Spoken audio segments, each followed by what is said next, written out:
The Oceanic Mafia boys. What happens on the water stays on the water. Nah. Righto, welcome back. We're here at the OMP headquarters. I've got myself Adam, a Deeks, and a Cody. Welcome. Hello. What's going on? Not much. Just answering a message. Sorry. How's the fishing been? Yeah, fishing been pretty good. Wet. So Very moist. very moist. What about you? How many you got this year? How many meters? Yeah. 5. Oh, fuck. Any salt would have won? No. One. Oh, so you're on one. Are you, So you're on are one. you one of these freshwater clowns? Yeah. Oh my god! Yeah. But he can actually fish it without live scope. Did and you catch see? them, so. Did you see Lukey's? Oh no, you wouldn't have seen it. He posted it on Instagram this morning. Looks like he was using Batesy's Photoshop program. Yeah. that wouldn't surprise me. I may have commented that and say I might need to borrow it. That fish was nearly as tall as Lukey. It wouldn't need to be up. No, not that big. So it was just over a metre. You got it a red wig, you wouldn't be able to tell them apart. Lukey's like Eva. Well, they're about the same size. Oh shit! I don't think anyone's that short. So, welcome, yeah. Cody. You're what, new to Audacity? Yeah. Well, he's not new to the podcast. He's not new to Audacity. Yeah. Okay, yeah, it's the first time I've seen you. Yeah. I don't even know. When did I start? Oh, I don't know. What, a year and a bit? Yeah. I would say. Yeah, Probably. there you go. Yeah. Decade for Shows us. you how and much I then know. Did a fair bit of. Well, you were there with the first flip house with you. Yeah. Yeah. So that must be a year and 18 months old at Yeah. least, possibly even 2 years. So Yep. yeah. Yeah, so just started off with Adam. I don't know. Met Madam through Adam won a Madam. Madam. The madam. Yes. Yeah. Put that on the shirt. Met Adam the through madam. one of my fishing mates, and I don't even know how I started doing stuff with you, and then I don't know, we just got to know each other, and yeah, did a bit of stuff with him, just flipping the houses, and then started doing stuff on the fishing charters, and really enjoyed it. And yeah, he's a decent bloke, so thought I'd keep him around. Cash in for comment. Let's not go that far. All you Muppets keep saying some shit like that, and it's just people think I'm a softie. This is the problem. So, I'm not on video today, but there's a reason for that. We are 'Cause talking you're about... fucking ugly. We're talking about live baiting, and we've got a few little diagrams and stuff on. So the guys that know Diagrams. are on there so that they What's can a show diagram? you when they're talking. It's a big word for it. It's diagram. 3 syllables, Deacon. You'll learn that in grade 12 next year. Well, no, see, he Not dropped me. out in grade 9. Oh, shit. I'm limited to 2 syllables. You probably failed kindy because you couldn't scribble. Yeah. Wouldn't. Yeah. See, probably. this is the thing, is like, you know, I can bag him too because I actually went to Northern Beaches, but grade 9 or 10 in Northern Beaches is probably about year 5 in Pimlico. So... Well, There's there not you go. much Pimlico intelligence doesn't there. even have year 5. So since everyone at home knows who Deacon is, Yep. and knows who I am, and knows who you are, Matty, or go on, Cody, give us a shot at who you are, where you come from, what brings you to Townsville, what are you doing? May as well go into that before we actually head into the live bait side. Righto, so my name's Cody Wachner, and originally grew up on a cattle station in the Gulf near Normanton, so always been into my barra fishing, always done that since I was little with Dad going in the Norman River. So I grew up doing that, School of the Air, so homeschooled for the first couple of years, and then went to boarding school in Toowoomba, and then after that wanted to do university. At the moment I'm doing paramedicine at uni. Holy. Yeah. That's a big word. So really enjoying that, and Deacon's like, are you an NRL player?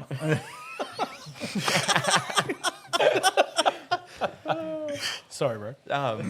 yeah, so at uni and then doing that in Townsville. Could have gone to uni in a few places, but really just went to Townsville for the fishing. Always got a love of fishing, always loved it, still love it, and yeah, means a lot to me, and it's really, I don't know, helps you I've definitely found it to be something that helps me whenever times are getting harder. You just need to clear your head a bit. Therapeutic. Really therapeutic just to be able to go down, be around the water. So that's why I came to Townsville to do uni, was the fishing. And just love barra fishing, sort of all I've ever really loved and delved into. Do a lot of freshwater barra fishing up in the Ross. Just enjoy it, easy. Don't need to wash anything off. Just go fishing after work and then put the boat away and everything's good to go. Batesy's got another tribe member. Yeah. So He does, but he's old school. Yeah. So Cody's old school. He's not just live scope, and that's how we do it. you Yeah. know, so. Yeah. And I think it was really valuable. Like, I got nothing against live scope and it's a really valuable tool to have, but I think in fishing, you know, like a fishing mind comes first. You need to be able to look at the water, look at your surroundings and read the environment. Like, you can have live scope and have all the money in the world, but I don't know, you see it time and time again, people that don't fish a heap, put a lot of money into it, get a live scope, but nothing's a substitute for hours on the water. And you just need to be able to know how to fish, where to fish, and live scope can't tell you that. And you can get stuck chasing fish that aren't eating, aren't feeding, and you can sit there for hours and try and make them feed, but you'd be surprised how stubborn a barra can be and how close you can put a lure to it, but if it doesn't want to eat it, it won't eat it. Yep. But yeah, that's pretty much me in Townsville. Love it here, been here a couple years. Met Adam, done a bit of work with him. Mrs. Kids? Got a girlfriend at the moment. Not that old, couple months, pretty fresh. How old are you? I am 21. Yep. Yeah. Plenty of time. Heaps of time. Pretty fresh. Doesn't have a shout out, so Yeah. And let's not look at how I'm long not this saying could shit that's go. going to get you into trouble. More importantly, does she like fishing? yeah, Or does she like you liking fishing? well, There's a difference. I couldn't care. I wouldn't want to be with her if she didn't. I think, like, it's a big thing in my life. Imagine like, if she's been keeping it secret. and Are then you she's just serious? Like, fuck. oh, yeah. You wanted to go fishing. Hey? You wanted to go fishing. Oh, no, with you. but I couldn't care less if she wants to come or not, but it was actually something that I'd said at the start when I was first with her was, I trained him well here. it was like from the first little bit, I was like, I'll care about you and I love you, but you'll never stop me from going fishing. Like, it's something that I need to be able to do for myself. Like, big mental health for me. I love it. And life's stressful sometimes in uni and everything, and being able to just go for a fish and unwind, like, there's nothing that can compare to it, just sitting there and enjoying it. But yeah, she doesn't mind fishing. I've taken her a few times, taken her over to Maggie and took her over there swimming and spearing, and she saw some turtles and some eagle rays and stuff, and she thought it was pretty cool. Because like the whole paramedicine side of things not at the moment, but eventually will probably be a pretty heavy topic for you. Like when you're actually out there doing stuff. Yeah. So I've heard a few things from different friends over the years that have done it. So Yeah, it's definitely, you need to be able to sort of compartmentalise things, and nowadays they put a lot of effort into mental health, like looking after their paramedics, but yeah, you definitely see a lot of stuff and need to be able to deal with it and cope with it.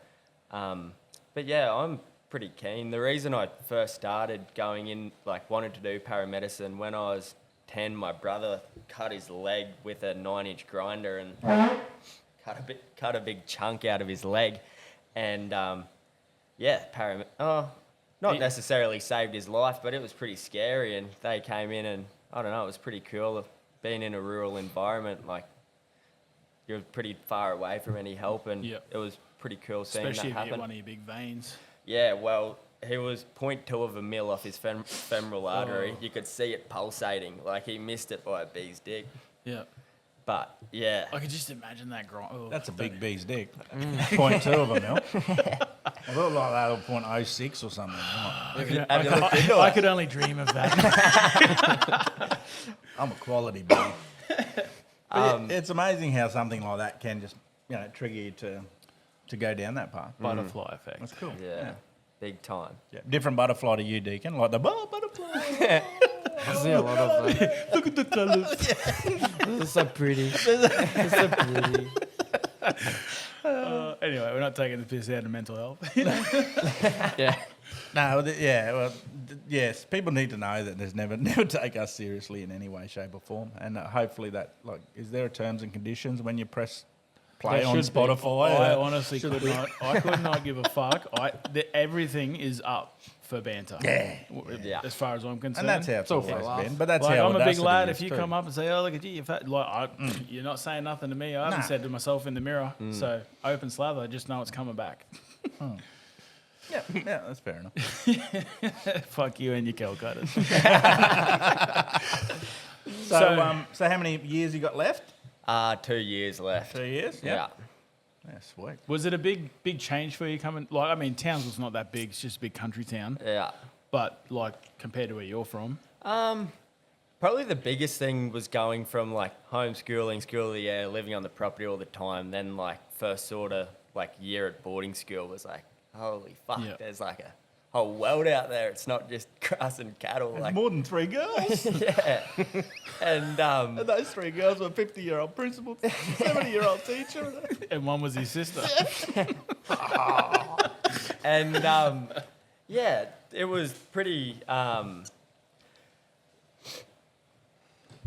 pretty big change going to Toowoomba, but coming to Townsville, I don't know, I guess I've always sort of been used to being away from home, like got shipped off to boarding school, parents got sick of me, so I was sort of used to not being around my parents, so Toowoomba probably prepared you for coming here because I've lived in Toowoomba Yeah. and like it's like it's not big, but yeah, just getting used to that like small city life. Yeah.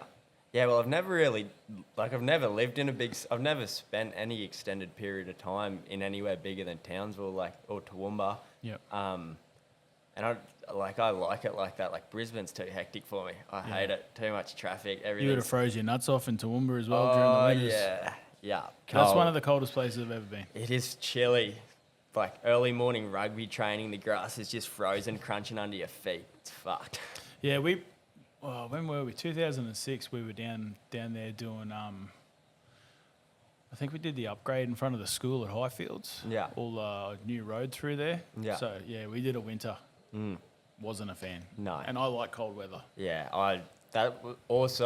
obviously I'm a bit closer to home here than in Toowoomba or anywhere down near Brisbane, but yeah, primarily up here.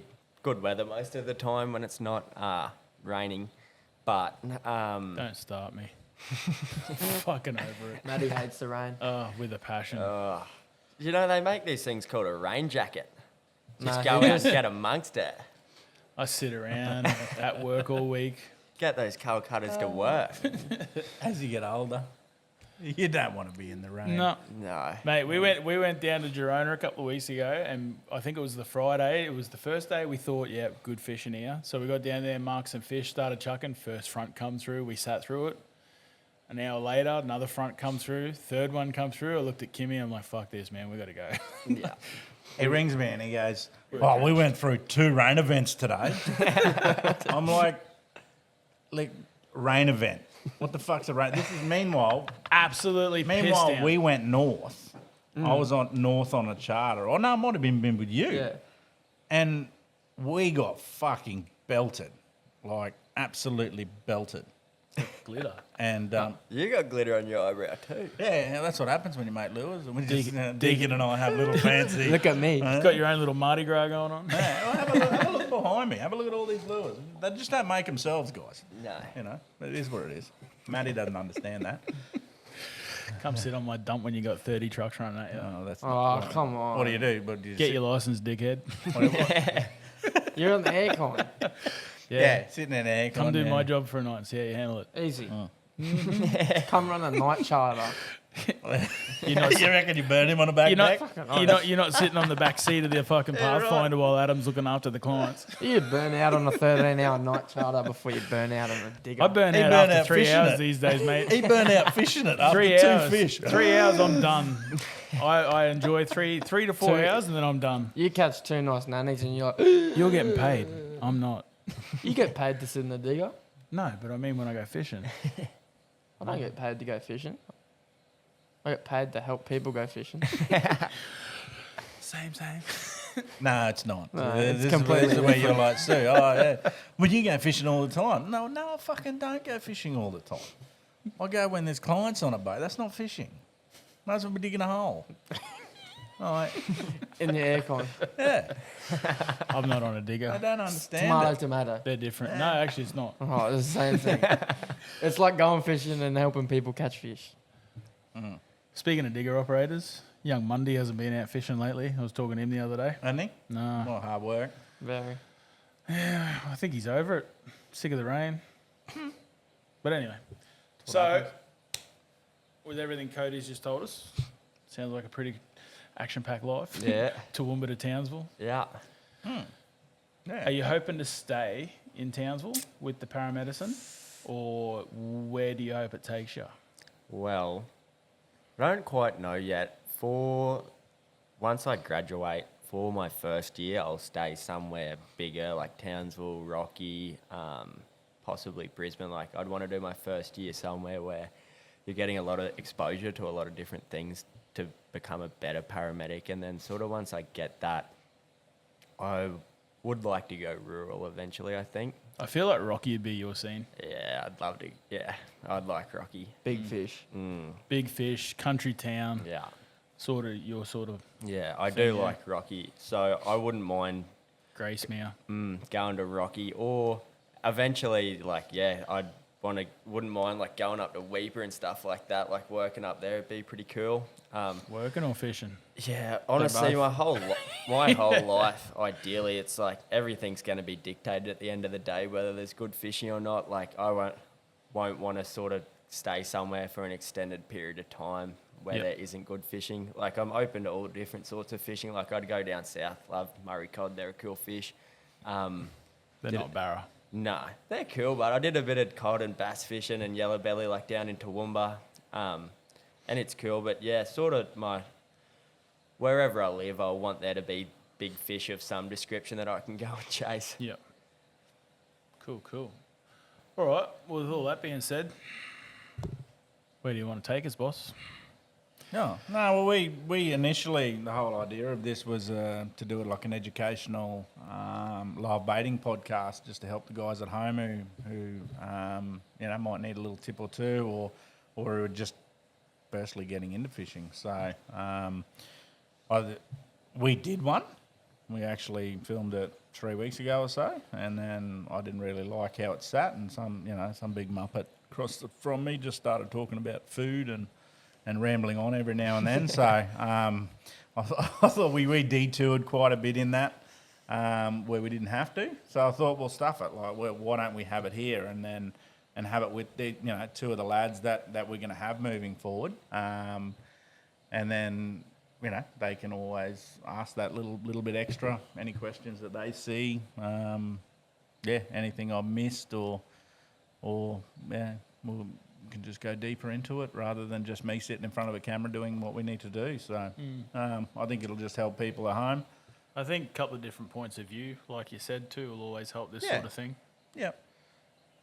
And these two, like I said, are two of about 4 or 5 that moving forward we'll run Barra charters with. So I want to build a bit of a culture there in regards to it. So almost like a brotherhood sort of thing. Keeping I'd everything like similar. Well, I'd like them to bounce things off each other and learn from each other as well. And I look at them all, and I probably see like Deacon's the youngest at 16, but he's probably spent the most time with me barra fishing. So I would say he has more of an understanding of how I fish, how I'd expect a charter to go. And like there'll be times some of the older guys will go, "Oh shit, Deacon, what would you think Adam would have done, or what would Adam do, or what should we do? What would you like to do, Deacon?" Or and get an understanding of it. Doesn't matter sort of what age they are or who they are.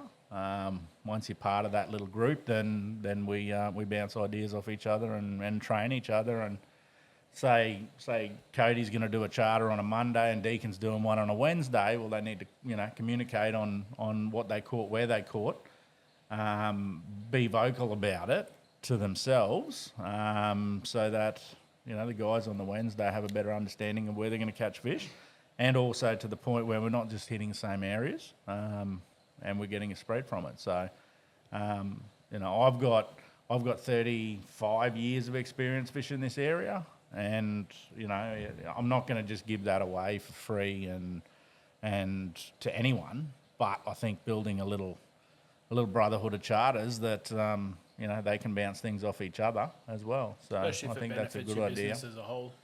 Well, the whole idea is to have a good business moving forward, and you can't do that without good people. So it's it's an interesting one there. But like, I've looked at many ways of where we can multiply the business and have 2 or 3 barra charters, and I look at a lot of guides over the years, and there's so much ego there that just doesn't fit in our.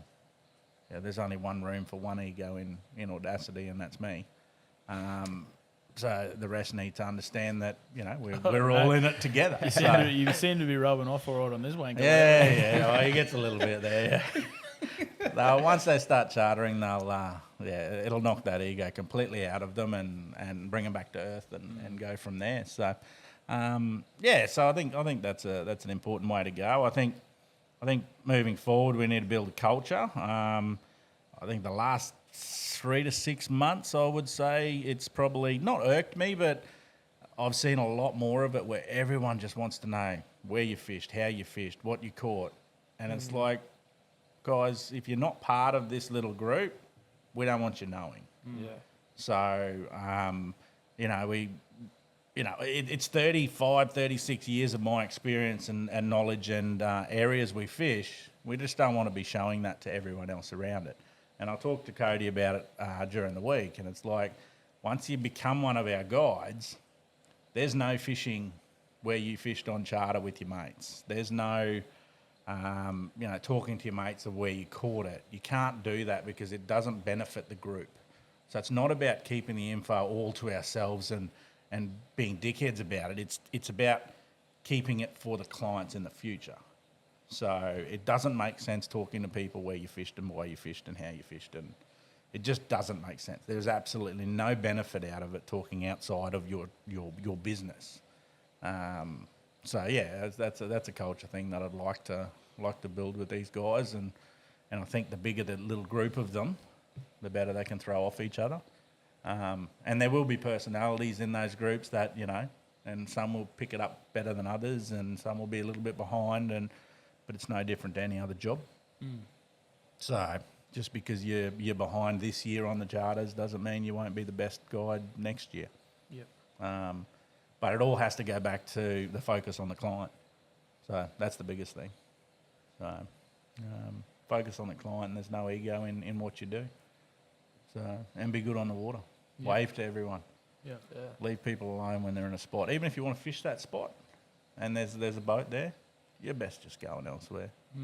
Because if you pull up, it's only ego that makes you want to pull up. I've done it many years where I've pulled up in front of other boats. Bowley was the best example. And you pull up and you catch a few fish and then you move on and no one else caught a fish. And you walk away going, oh, how good was I? But it means fuck all in the end. So you're better off going elsewhere and catching fish and not teaching those guys how you just did it. So that's part of bringing these guys in with this conversation. And then, just seeing if there's any extra questions they have on top of what we're sort of talking about. Yeah. And the questions that we're going to go through, we'll throw at them before it throw at me as well. Get their understanding of where they're at. And that might just help someone at home.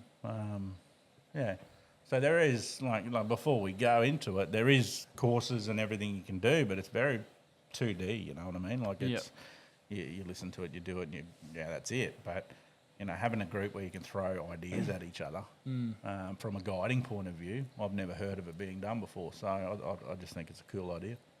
And it is going to benefit the business moving forward if we have opening of the Ross River Dam, if we have net-free zones, we're at a crossroads of what's going to happen with the NX fishery with the netting.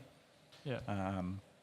So if that does get abolished, well, it's only going to make for a better future when it comes to the charter side and the line fishing side. So having this group, I think, is great moving forward.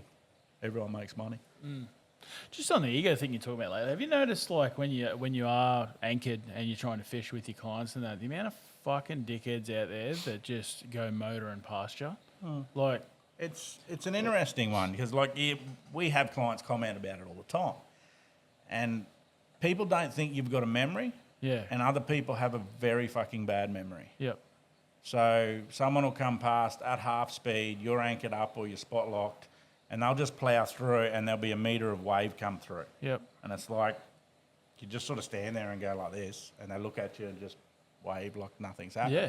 Yeah. And then when you go past in a 22-footer with a 300 on the back and you slow down at the same speed, well, my wake's now going to be 1.5 metres, and then suddenly they're going to get abusive at you. Yeah. And it's like, hang on, you just did that to me. Can I and borrow you the don't Pathy one expect day? that. There's a few people I love. Like, prime example, like when we went fishing last weekend or the weekend before with Kimmy, we're sitting at a spot, we were both spot locked probably about 40 metres apart. Yeah. Kimmy's got the bank probably about 15 metres away and he's found a spot like just off of it and he's flicking and this bloke just comes, like had the rest of the creek to go behind him, but like in that 10 metre thing, just comes straight up. Like, just have some fucking etiquette is all I'm trying to say. Oh, I think there's two things. There's people that don't have the understanding, like they just, it's not an intelligence thing, but they just don't think about it. And you can go, okay, well, you know, when you have a chat with them later, it's like, well, did you understand what you did there? And they're like, oh, shit, I didn't really mean it, you know. And then there's other ones that just don't give a fuck and actually do it intentionally. Well, these guys just gave him the thumbs up, yeah, Right. whatever. I was just like, fuck me. Yeah, it's quite funny. Just to make it clear for everyone watching or listening, what's going to be the best way going past someone for? Because like you were saying, like some people might not know, some people don't know what you should do. So So the key is your boat turn around at your speeds that you do. So when you're driving down the creek, you're hooning around. If you're at top speed, have a look at how much wake you've got behind you. So if that's this much and you're at full speed, then go past boats at full speed. As long as you're not, like rules are within 30 metres of another vessel, you have to be 6 knots. So 30 metres in a lot of these creeks is a long way. Well, sometimes it's a whole, you know, it is, but if you go the other side, you don't have to slow down at all. So, and I actually do it with the Pathy. It's actually easier because you can speed up to go around a boat.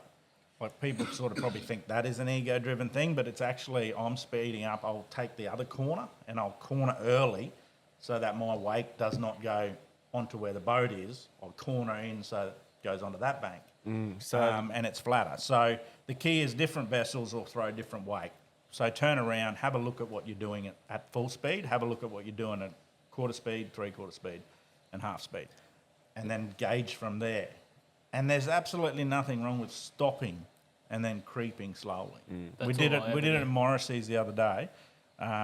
As we got closer to the ramp, it was narrower. There was a little boat sitting there. And I'd stopped way before him, 30, 40, 50 metres before him, and then just putted along. Took an extra minute. Yeah. It's not going to change my life.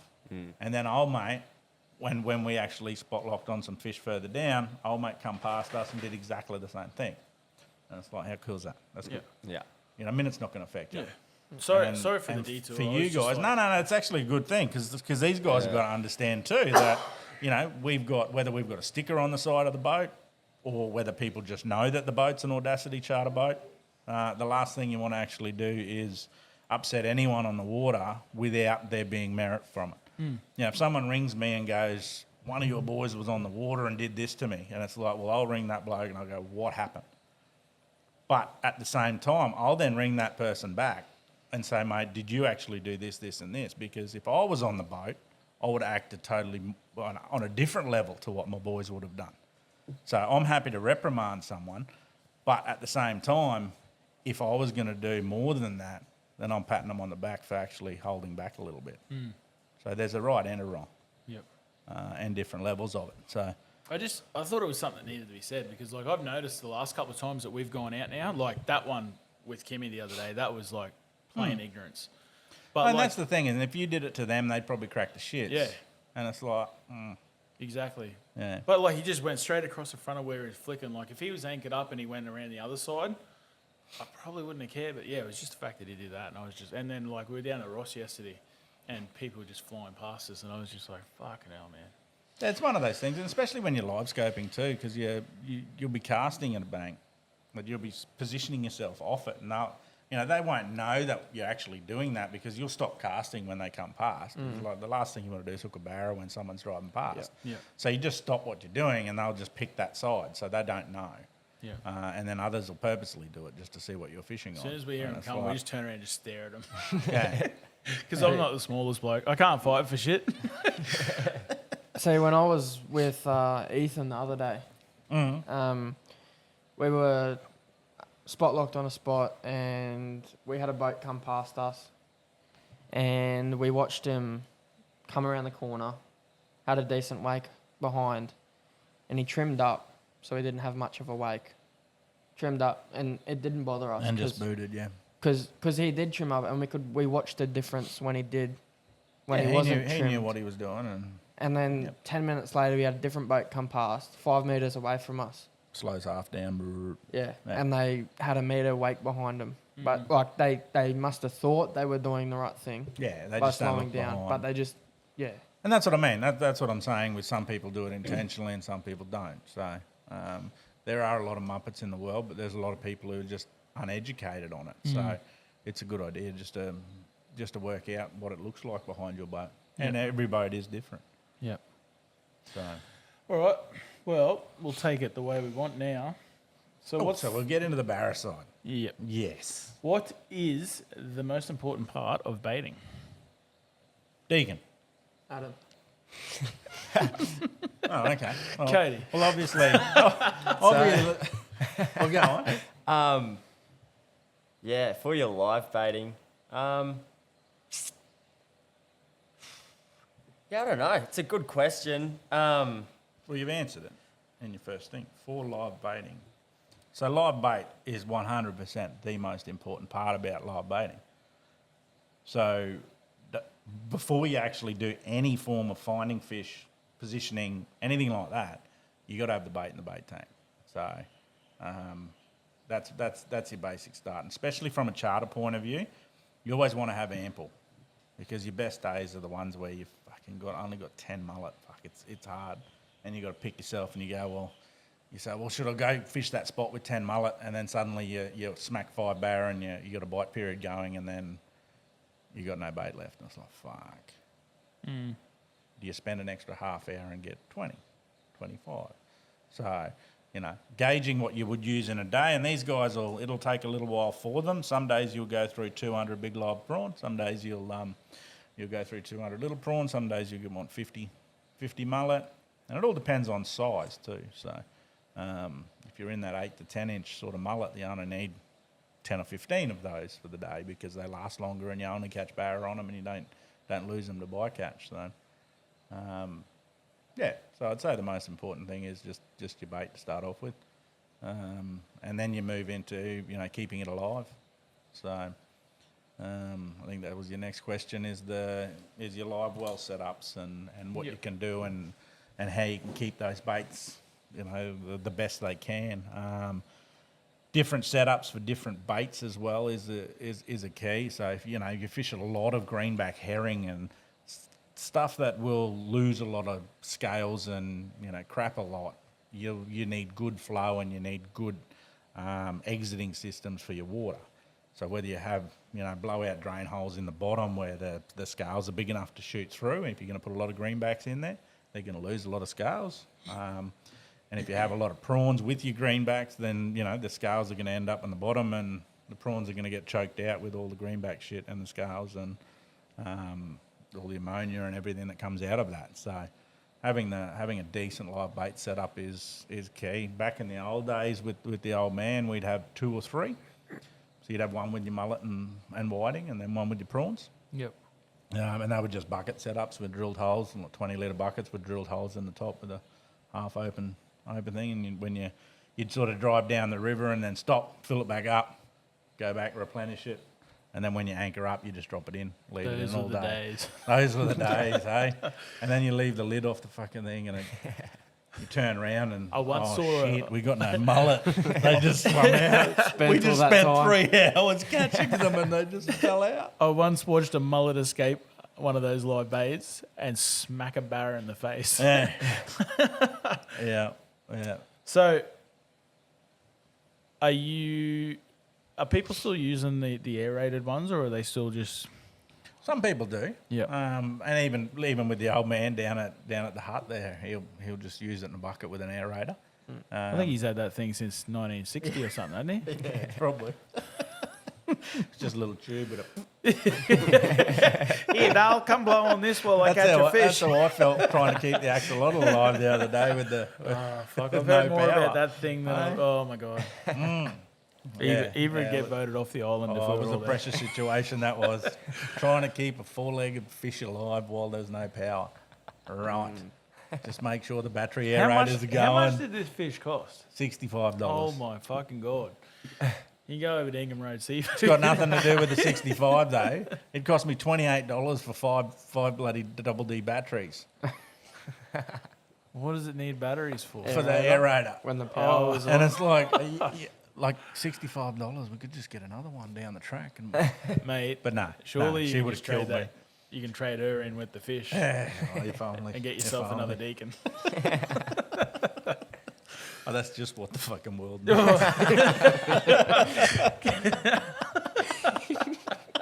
You imagine if you had a twin.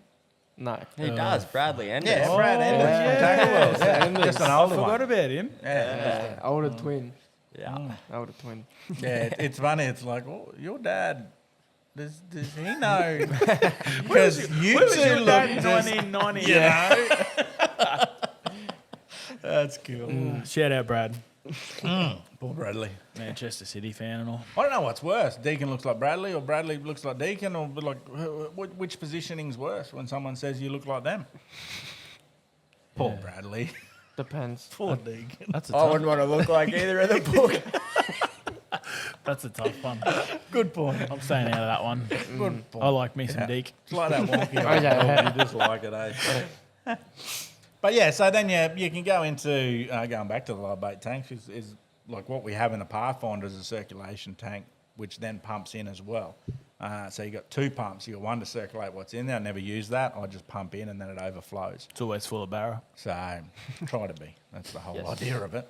You're doing it wrong if it's not. But, Doesn't get used for bait. so, but yeah, in regards to that, and then and depending how big it is, to the depth of it, I suppose, and having different layers and different species of animals in there. So if you're going to run prawn, you're going to run mullet, and you're going to run herring, you need ways for those prawns to come off the bottom and not be in that effluent as such, because they will just die and you'll lose a high percentage of them. So gluing something like marine carpet on the walls means your prawns will come up to the top. They'll grab onto the marine carpet and they just stay there. So that's a cool tip. And then making your bait tank dark so You say that on there's the less walls. stress. Yeah, Yes. on the Yeah. walls, yeah. Yeah, so leave the bottom nice and what happens is when you've got movement in there, the prawns go, I don't want to be here. And then they'll climb up the sides Give something and they've to got latch something onto. to grip. And then they're easy to grab too. So if you open your bait tank up, you have a look and there's 20 prawns there, you just grab a prawn and pull it out. If you have them all on the bottom and you put your scoop in, they just kick everywhere. It's a pain in the ass. So, It's been nearly 3 years since I bait fished. yeah, Ever since I found plastics. fair enough. Yeah, I'd rather throw lures, but Yeah, I couldn't even tell you the last time I put a live in, eh? it's quite good though. Like there is something about it properly live bait fishing. Whether it's with clients, and we'll do some days where we just take us boys out there and we go through it all. But it's actually soothing and calming, and I Just like it. sitting there. As long as you got the right baits and you're in the right area, and you're smacking fish here and there, it's cool. Yeah, you just got a little bit of downtime. Yeah, yeah, yeah. And you just take turns and do what you need to do, and yeah. So what are you catch? How are you catching your bait? Are you like obviously cast nets? So yeah, cast nets are legal in Queensland, so that's what we run. I like to run about a 10-foot or a 12-foot drop. So 10's ideal because they've got 3/4 mesh. Yep. You tend to not get a lot of gilled stuff at the right size that you want for bait. So a mullet that's that long's not going to get gilled in a 3/4. It's going to pop out and live better. Yep. Whereas you go, the most 12-footers are a 1-inch mesh, which is just too big for me. I think it just gills and kills a lot of bait. Away. Yeah. Well, it kills them. It rips their gills and they get stuck in it rather than, So 3/4 mesh. If I could get a 12-foot drop 3/4, then I'd buy one, but I haven't seen them for a while. So, 10-foot. If you're not that good at throwing a cast net, then go down to a 9-foot. Yep. Are you using drawstring or pockets? So either or. I prefer Depends pockets. where you are. Yep. Yeah. So if you're in the boat throwing out, then it's a lot easier with a drawstring. Yep. You're up on the bank with pockets, it's a lot easier. So, but in saying that, for years we drove and threw out of the boat with pocket nets. So, it's much of a muchness. I remember when I was younger, the old man would be like, "Don't throw it on that stick. Get that pocket ripped. You're gonna have to buy a new cast net." Yeah. Back Yeah. then, $80 was a lot for a cast net. When you think about it, it was 30 years ago and they were still $80. Now they're $200. They're cheap as shit now. Nothing's changed. No, but they're cheap as shit. Like $200 now is a lot less money than $80 back then was. So, yeah. But no, depending where and how, I try and run one of each at least on the boat. So if you're struggling with bait, then you can go and actually live scope some of those deep snagged areas and find some oceanic schools of herring and that sort of stuff and throw the drawstring on top of them and get those bigger herring where normally you wouldn't. So For another thing, like if you're going out fishing, where are you going to go? Like obviously your tides are going to be a big factor on where you're getting your bait. Say you go out and it's tough and there isn't a heap of bait around, or the tide, it's a high tide. What are you going to do to try and give yourself the best chance to go and find good bait? So the key with that is plenty of time on water and learning. Jagger's having a snap at Bailey here, the dogs. Gotta love them. Jagger, you will get fucked up. Yeah, she will beat your ass, mate. She will beat your ass. Stay tuned for UFC. But yeah, one thing I always say to people is you're always learning. So it doesn't matter what you're actually physically doing for the day. So even if you caught all your bait right at the start of the day and you're fishing and suddenly you're at lunchtime with big tides, at top of the tide, at high tide, and you found a little eddy where you're anchoring, you actually remember that shit, there was a lot of mullet in that little eddy there on a 2.8 metre tide or a 3.1. So you keep that in your bank. I think it'd be cool to have some sort of, you're right, dogs? It'd be cool to have some sort of database that you could look at and go, okay, well, on a 3 metre tide, let's look at, say, the Horton. Where are we going to find them? Well, these are the main 5 spots that you would find them. But you're going to find that information with a lot more time on water is basically what you're going to get back to. But yeah, there's certain areas. There's certain areas that are barren, and there's certain areas that are good at high tides. So you're always going to find them on beaches and areas that are that graduate up into the shallows. You're always going to find mullet and whiting and garfish especially. So especially if the water's clean, out the front of every system is going to have big garfish. They're just as good a bait as any. And what's your ideal bait? If you could have a live bait tank filled with premium baits, what do you want? Oh, I like having. Geez, imagine that tail. Bailey's tail hitting the. Yeah. But my wolfhound's tail, registered weapon. Yeah. It whacked me in the nuts this morning, dropped me like a sack of shit. The funny thing is, you feel the first one and you're like, oh, I'm good, bang. And the next one comes Just down like a sniper. Yeah. You want to let him out? Yeah. That's probably a better way. So, yeah. But I'll keep going that question when Cody comes back. But so in an ideal world, like I don't care what anyone says, but if I could get 50 prawn that big, 365 days a year, I'd get Barra 365 days a year. So huge prawn, the big bananas that come in are always going to be the best. Oh, big banana over here. I just think of banana and this wanker over here. Banana. Is that what you're actually thinking? Whoa. But yeah, so big banana prawns, big prawns are always going to work. Definitely The catch. best. Definitely catch more than the netters. The netters. The netters. Remember? Oh, never mind.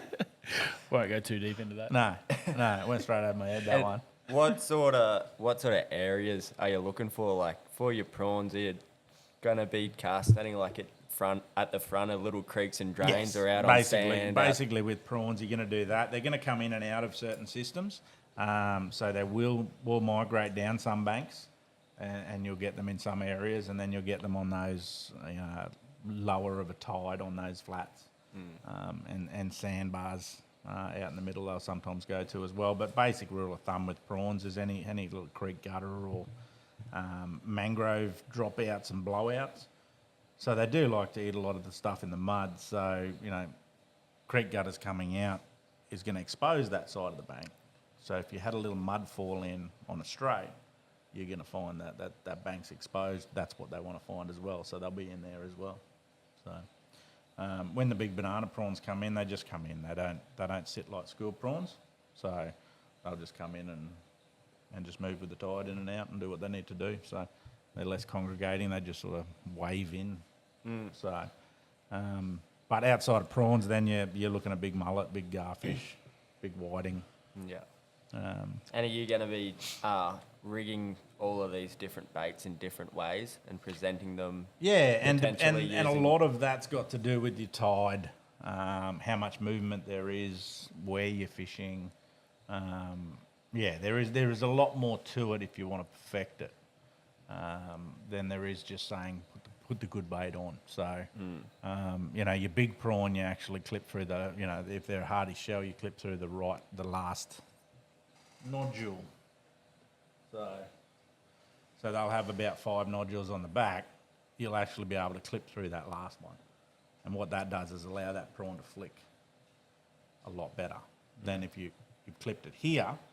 It's going to flick and it's only going to move a little bit. You flick it there, it's actually flicking quite a lot. And it's the same with when you go into a mullet or a herring is, Sue's done a cool little job here. That's a fat fucking So like a fish. mud herring. It's a matty fish. Sure, that's not your goldfish. That's a matty fish. Pretty sure your goldfish looks similar to that. So yeah, it's the same. I see a lot of people hooking live baits up here. Mm-hmm. So when the fish is actually moving, like a snake, like trying to swim, that's the least amount of energy that can be put through the hook is hooking it there. So if you hook it right down the tip, you're going to get a lot more vibration through that than you are going to be hooking it up here. Same with the nose. The nose is good, but you get zero movement out of that fish. So you hook through the nose when you've got a lot of current and you've got to just hold him sitting there. So he's just going to sit with the current swimming like that. Whereas usually you'll live bait on, neap to 2 metres a run. So you want that bait movement. So you want to be hooking them right at the back and getting as much vibration through that rod as possible in the rod holder. So, and the key is having those rods direct. So if you've got that vibration, that's all great. You put it in the rod holder and suddenly it goes slack. The fish is just sort of sitting there, half swimming on its side, doing nothing. And you've got this bow in the line. You're not getting movement through that fish. You pull it tight and he starts moving again, then you've got direct. He's moving 2 to 3 times as much as what he was before, sitting half on the side. He's more attractive to a barra. So the more movement you get out of them, the better. Yeah. Doesn't matter what bait. So, and prawn obviously give out a noise underwater that barra just love. So they don't need to see it. So the darker, filthier the water you get, you can still throw a prawn down. He just swims past the barra, will eat it. They just do. So it's not about vision when it comes to prawns. And then with the other fish in real clear water, a lot of the time they will look up and them come in and go, no, I don't want it. So if it's not being natural but erratic natural, sometimes I'll just look at it and turn away.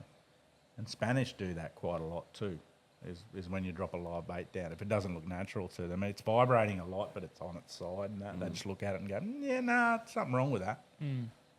Barra do the same. The amount of times, it's no different to a lure.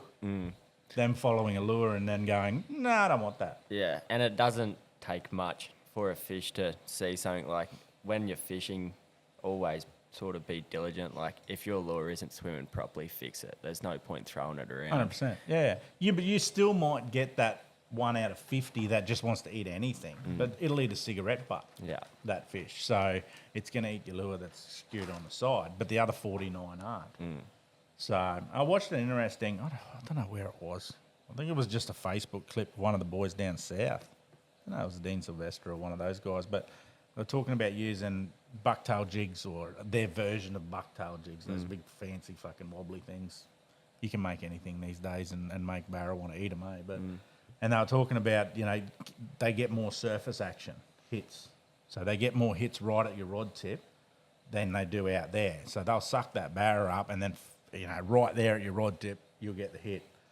So they talk about using a less of a leader because the barra down there will actually hear it go click, click, click through your rod tip, the leader. Yeah. So if they're that in tune that anything little is going to, you know, change their mind, and it has to be little, like your leader through your rod tip's not much of a noise, but that turns them off. Yeah. So it's going to, whether you're live baiting or lure fishing. So, Getting smarter. yeah. Yeah. Yeah, I don't know, it's smarter, but it's just instinct. And if it doesn't look right, they're not going to eat it. So, you know, the whole idea of using live bait is to make it look like a mullet.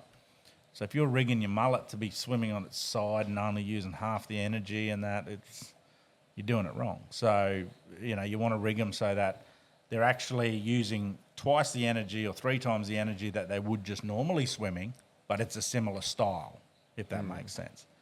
So, yeah, the last thing you want is your bait rolling over or swimming up on an angle like this, and, you know, and it's mud herring are probably the good example of that as well. If you've got a small mud herring and you're running big live bait hooks, sometimes you'll actually put the hook there. And the reason for that is if you put the hook there on a little mud herring, he's just going to flip over. He's trying to swim, but he's going to flip over, and that doesn't look natural. But if he's got enough energy to swim and your hook's pinned there, he's still naturally swimming up and swimming around. So, yeah, with your mullets and herring baits as far back as you can without them, falling off. If it's a little herring and you're trying to put a 7 or an 8 hook there, then obviously it'll pin off and fall off on your cast every now and then. So as far back as you can without being detrimental to your bait falling off your hook. Yeah. So, and then I suppose you may as well go into the leader rigs. We'll fit here. What do you want? What do we normally do? Paternoster. Paternoster. Why do we use paternoster? I don't know, just so your bait can swim around freely, and it's got that little bit of what's the word? A little bit of lax line there. Yeah. Just so it can. So why a dropper though? Sinker on the bottom, bait up high. So barra always, they've got Their eyes. eyes in the top of their head. So they're either facing forward or they're facing up. Yeah. So if a barra's head down, and you'll see it on live scope, you'd have seen it many a times, and barra's like this, and it's like, what the fuck is that thing doing? Well, if you throw up here on his tail, he's not going to see it, but if you throw in front of him, he will. But if a barra's dead straight, he's hardly going to see what's there. So the key is to have it off the bottom, a lot of movement, go from there. There are certain times, fishing beaches and out the fronts where you can use that running sinker, where you say you go your main line, you tie your FG, and then you run a leader with a sinker or whatever size you need down to a swivel, and then a heavier leader to your hook, and then use them as running. The bait will take off and come up, and then your sinker will, up and down. But I've personally just gone to droppers. I have no reason to run a running rig anymore. I don't think there is a better reason or any reason for me to change that. There's no better strike rate out of using it compared to a dropper. Yep. So, and it doesn't matter whether you got a 30 centimetre mullet on, that dropper's still what you need, keeps it up. So you're tying a dropper rig or? Oh, okay. Yeah. So yeah. So what? Yeah, you tie, you drop a ring. Yeah. Yeah, he's back to front. He's a back to front. I'm an over the topper. Yeah. Cool. And So you tie your sinker on the bottom, or do you tie it on the rod tip? How far do you want that I drop like up from your between sinker? between 30 centimetres and 70 centimetres. Ideally is 50 centimetres. That's exactly what he's sort of at. If you tied it there, that's perfect. Just keeps it up enough. They're going to see it that far off the bottom, even if they're sitting on the bottom, and they're in sand whoops and that sort of stuff. So, yeah. One thing that you were talking about earlier about the leader not going through the rod tip and just those little things. One, I don't know, it was just interesting sort of to see the behaviour of a barra. One time, I don't know, probably 2 years ago, I was down at Applan's and I had a big live tarpon on, and at my feet there was a school of about 100 bait fish, and I had my live bait in there, and I watched a barra come in, and he could see which one couldn't swim properly, see which one was distressed, and it came in and ate my bait out of the other 100 that was sitting there. And so that's an ambush point. And it makes sense that they do that. But also there's other times where they just wouldn't eat that one. Yeah. Your bait still looked like a tarpon, but Yeah. he was 20% worse than the rest of the tarpon, which made that barra a bit easier to grab it. Yeah.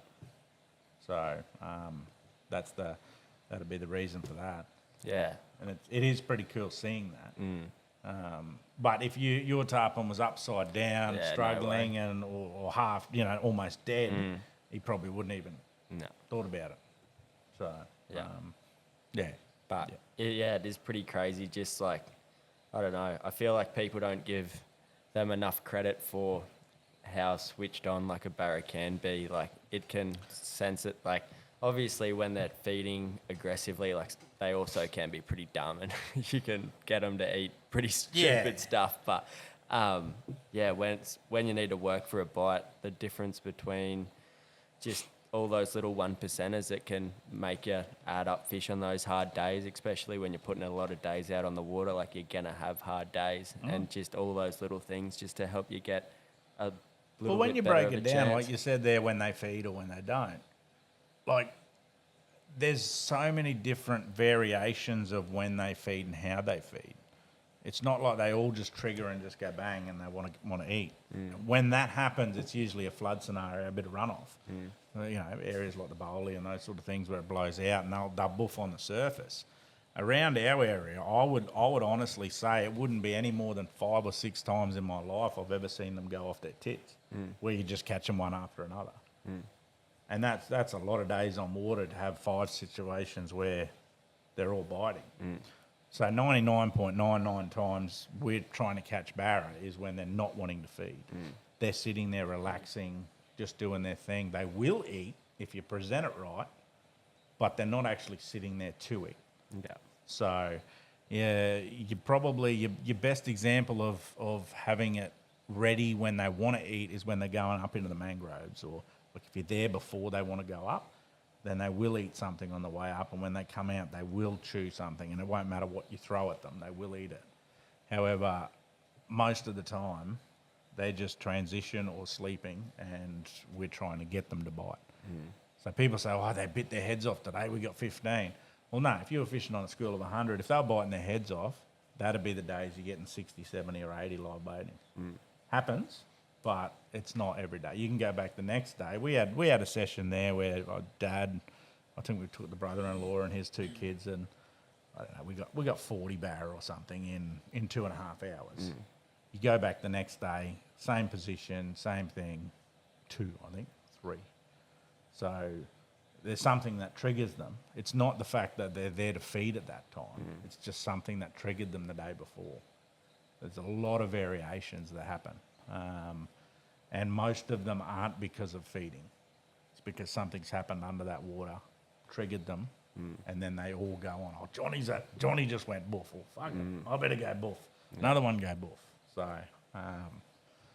and that's where I think one of one of the questions Matty was up next was, what do you do when you've landed a barra? Well, Yep. when you're guiding, the last thing you do is get carried away with that fish you've got in the scoop. Put it to the side, and you get the guys out for another one. Whether you're lure fishing or live baiting, you've got more chance of getting a bite period straight after a barra than any other time. So you need your bait back into that spot.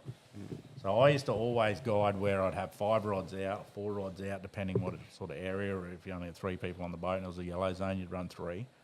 I'd always have 1 rod set up on the live bait tank, ready to go, where all I've got to do is pull a bait out, hook it on. It's good. Because what happens is, mate, it's pulling it in, you scoop it, you put the fish on the other side, you chuck that live bait in exactly the same spot, and bang, you get another one. So you always get your rods back in the water and just increase that bite period. And that goes back to the fact that, there's no rhyme and reason for them to actually have a bite time in that area, but something triggered it. And you got that first bite, the rest will start to bite. Sometimes you just take advantage of it. So if you're, and this is the thing, this is the YouTuber and the social media side of people where they go, oh shit, I've got an 80 centimetre barra. How good's this? You could be on a school that's got 20 80 centimetre barra and 30 meteries, and you're too busy taking photos of your 80 centimetre barra to get your metery. So leave it there. It's not going to hurt it on the deck. So especially if you're going to kill it, like if you're keeping it, don't 10 minutes on the deck doesn't change anything when you bleed when you put it on ice. But it will change your bite period if you fuck around with it. Yeah. So a lot of charter days back when I first started where I'm like, oh, how good's that? We got the first one, we take a photo and then I'd be like struggling to get five barra for the day, and you'd be like, fuck, we struggled. And then once you learnt that sort of tool, you would change. Yeah, we only got 5 bite times, but we ended up with 20 barra out of it because you're just multiplying. So, and that's why, like, even when we went for a fish, I think the first time with Deacon, it's like you get a barra and you pull it in the boat and just fucking undo it and get back into the snake. So that's the key with it. Treat it like bacon. Just leave it there. Apparently so. Yeah, so that's one of the most important thing. I think the one of the most fundamentally important things is people don't understand what that barra is actually doing when it bites. And I get a lot of people talk to me and go, "Oh yeah, we found them chewing. You got 4 barra. They weren't chewing. There's 50 barra there. If they were going to chew, you would have fucking every single one of them would be after your lure. So when they go off their tits, they go off their tits. So." 99.9% of our barra are finding them and getting them to eat, trying to get them to eat. Yeah. So Well, I think Dom said the same thing that week we were up the Hinchinbrook. So him and his brother just one in after the other. yeah, No fucking around. it's the only way to do it. But and I think the other thing is a lot of people don't realise the barra mainly feed at night. They're sitting in areas during the day to just chill out. Because you go back into those areas at night, they're not there. They're up in the shallows having a feed. So, and especially those areas that have a lot of freshwater barra that have come out. So, those guys, yourself, freshwater barra love feeding at night under lights somewhere or doing what they're doing. Oh, yeah. When they go into saltwater, that doesn't change. No. That's all they've known. Go in. Yeah. So, Sorry if you can hear the police chopper. There's probably more kids stealing cars in Townsville. Seems to be that might be like the new mascot for Townsville. But like around Townsville, like for me, I don't even waste, like in the fresh, in the Ross, don't even waste my time fishing during the day. When I first came here, I did put a fair few hours into it. It's not even worth it, eh? Like you go in at night and you're actually getting fish to feed, like they just switch off. Like they're still there during the day, but they don't want to eat, and you can't make them eat. You can eat, like even with a live bait, you can struggle. Like if they don't want to eat, you can put a lure on their nose, you can change, put a million different things on, try everything.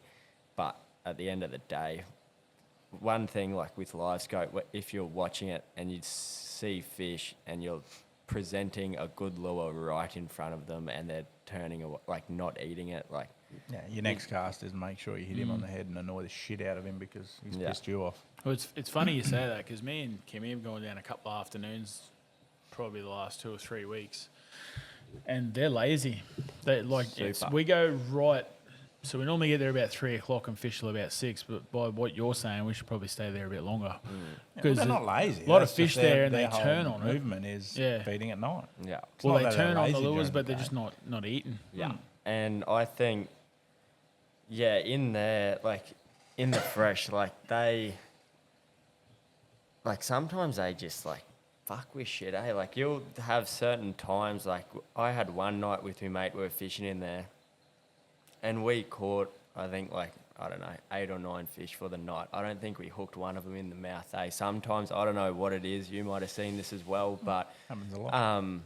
it's like they're not coming at, like they're nearly just like headbutting it. Like maybe they're thinking they'll hit it, then come back and eat it. But we just had one night where they were just coming up. Like if you were using like a weedless plastic, you would not have hooked one of them. Like they were all hooked like between the eyes with like the stinger trebles. So sometimes they just do weird stuff. But yeah, in there, yeah, they just seem, I don't know, I've never had much luck during the day, and now since I only sort of fish there at night, and your bite times are pretty big in there, in the fresh. Like there's a lot of bait in there, there's a lot of big tilapia, there's bait everywhere. Like if it wants to eat, it doesn't need to try to get a feed. Like they'll just sit and weed for hours and just sit there and do nothing. If they want to eat a tilapia, they can move, go up in a shallow bank and find a school of 100 of them and eat one. So they don't need to eat, they'll eat when they want to eat. So it's pretty important to be there when they are actually going to eat, because they're not going to try super hard because they know they can just go up and get an easy feed whenever they want. Yep. And that answers why they wouldn't eat during the day as well. Doesn't it? Yeah. Not why would you? Yeah. So, Especially, yeah, like the noise and everything, like even like at night, like I'd rather go like late at night, like when it's super quiet, like if there's heaps of stuff going on, I don't know, just fish behaviour, I guess. They learn when they want to eat, when they don't want to eat, and that's just what they do. Like there's no reason for them to eat during the day when there's stuff going on and people are fishing. Especially a lot of people in there with live scope. I feel like it's like there's only so many fish in there, and there's more often than not a boat in there with live scope chasing a fish around. Sorry. Yeah.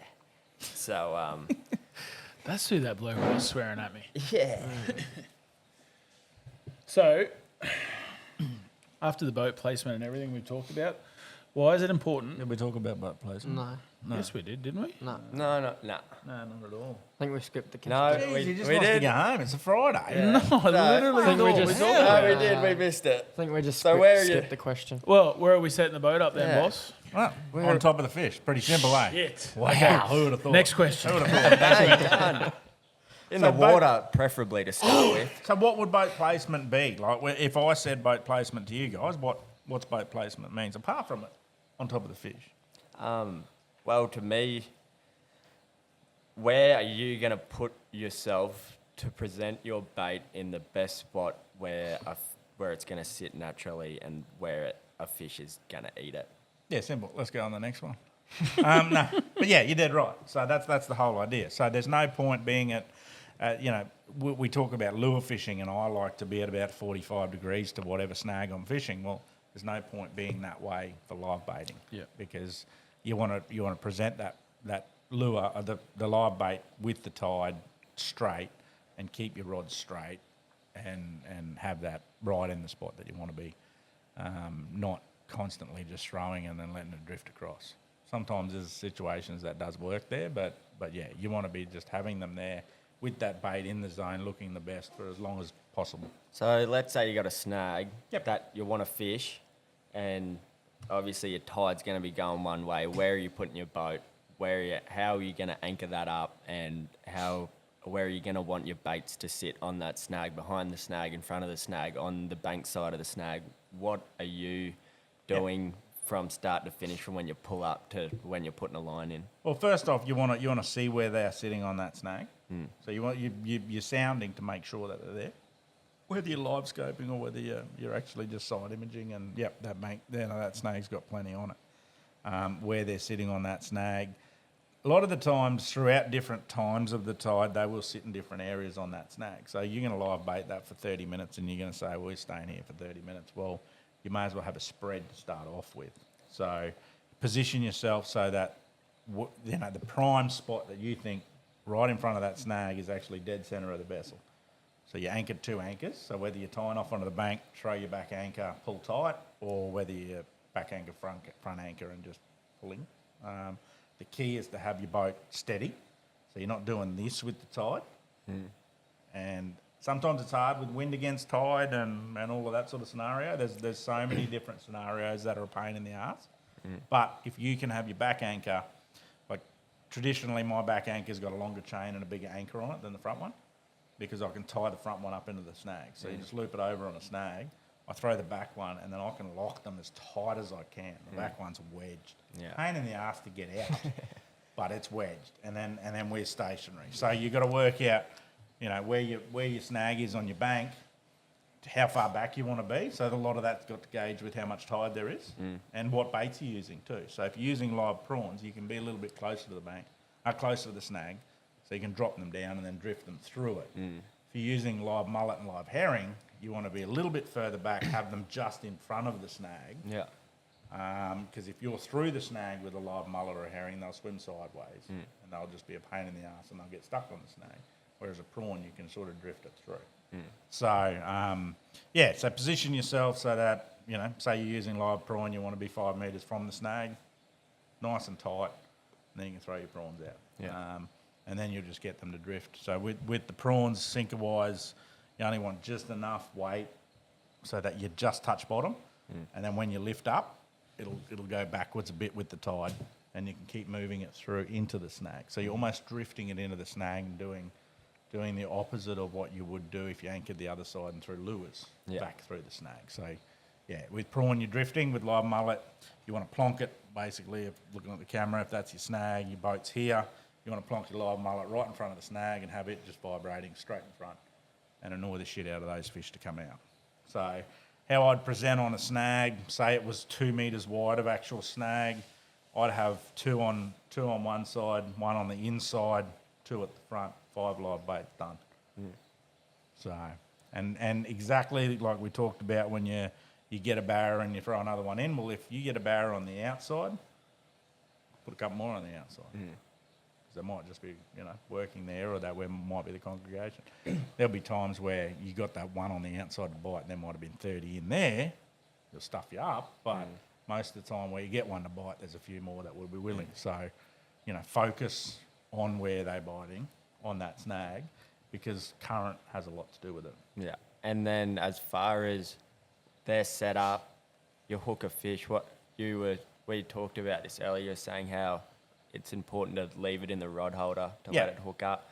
So when you're live baiting, it's the hardest thing I ever did was learn to try and be a rod holder by holding it.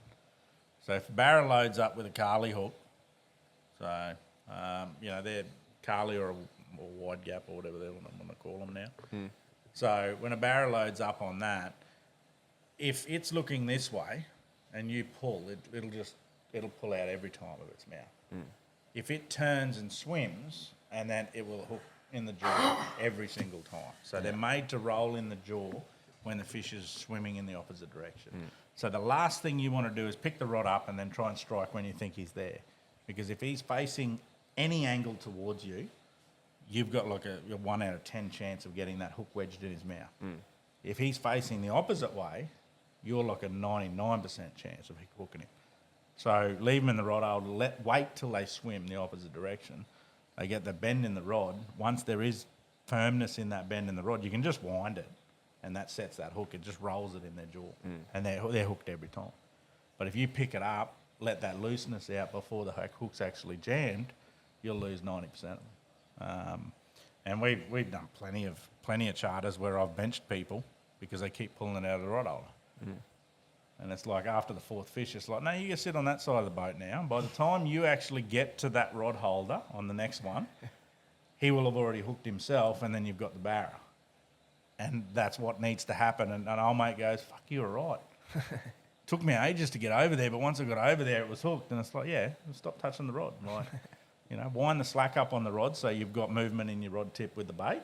Yeah. And always have that. If your rod's not doing that, there's no point having a livey on board. It's silly. You need to be constant movement, and that comes back with how tight you pull your anchor and with the tide. Yeah. That needs to be pressure on that rod. So, yeah. So the key is always in the rod holder and wind that tightness and roll that hook in their mouth and set it. And once it's set, doesn't matter what you do after that. Very, very hard for them to spit a carly out once it's jammed in that side. It happens, obviously, but it's hard to get it. So, yeah. There's nothing more frustrating than people touching shit they just shouldn't. Yeah, but they don't know, and that's the thing is, if you're 6 days into it, and you haven't got a barra for 4 hours into the charter, and then suddenly they go bang, miss it, bang, miss it, bang, miss it. You're like, oh fuck, this is wearing thin. I'm only talking about some friends that I've taken fishing. Yeah, Mr. Clinton Burns, if you're listening. Oh, he's fucking How come I'm not name catching dropping any people. fish? That fucking rod's out every 10 minutes checking the thing. Just put it down and leave it. Leave it in, yeah. And that's why some of the best days we've ever had barra, live baiting for barra, big mullet and drunks. Guys who just want to sit there and have a beer, nothing else. And they let you as a guide just tighten up the rods, walk down that side, tighten them all up, cast them out, do what you need to do. And then they'll just turn up when the drag goes. And they're the bet. Like, it's just easy. It's like, okay, yep, drag's gone. That one's ready. They don't even care And they about their pull it fish in. when they get it up. No, once they got it. Well, no, they do. They care about it then. But up until that point, it's not really a worry. It's almost like the marlin fishing for barra.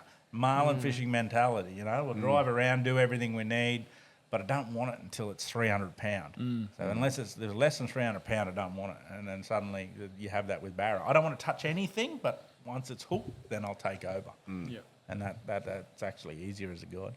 And you hear a lot of stories. I had some clients on last week that said, one of the guides they took out the year before, they paid for a charter and he just wouldn't let them touch the rod, whatever. And it's like, well, I sort of understand it, but there's got to be a bit of leeway there. You've got to educate them, not just say, sit down, I'll do everything until we hook the barra. So you've got to actually educate them in it and give them an opportunity to lose fish. Because it's better if they lose fish. And they know, they Yeah. learn. So there's nothing better than a charter where you do not catch a metre barra, but you lost 5. You jump 5 metre barra. Those clients are coming back. Yeah, there's always that chance. You land those 5 metre barra, they're never coming back because they've had the got it. greatest day of their life. They've caught meteries, they're all done, they've ticked it off. Very rarely are they going to want to come back. They've already done the pinnacle of barra fishing for them. So, sometimes you've got to let them lose them and also teaches them for next time as well. So And some days you'll get that, you'll teach them in the morning and they're all done and prim and proper in the afternoon and they're smashing them. Yeah. And it's cool. if it was you fishing with a live bait and you were just out by yourself, whatever, your dad wanted a barra for dinner, are you holding it or are you leaving it in the No, rod leaving holder? it in the rod holder. I used to hold it. Yeah. And even now I know that there's less Even chance. now you just even leave it in even there. now where I like that dunk, Yeah. I like to feel that dunk. Yeah. I like to see it in the rod holder. I like to sit back and even like and it's the coolest thing when you're bending down trying to get a live bait out of the other side of the boat and then you hear through the boat and you're like, one of you guys is on A and they look at you. It's like one of those rods is going to go. Like that was a barra donk. And you're not even looking. It's behind you. And they're like, no. And then you stand up, turn around. Yeah, the second one. Off it goes. And it's like... It's crazy Yeah. how there's that, like for any other fish. Yeah. And then it's just that. Yeah. Yeah. It's almost like that, like that. That's and it, then barra. people, like, and that's they so take it addictive. and then they just sit there. Because like a barrel will suck on whatever they Sometimes got. I'll just sit there and other And times people they'll don't just go realise that. straight And then up. you're like, hook it. That's what's so addicting. Yeah. It's just that. And that's what I'm saying. The hardest thing is when they go dunk, he swims over and eats the bait. You're pulling from this way. The last thing you need to do is pull it. You need to wait till he turns. Yeah. If you're running a J hook, probably not. as much. Well, the old man used to run true turns.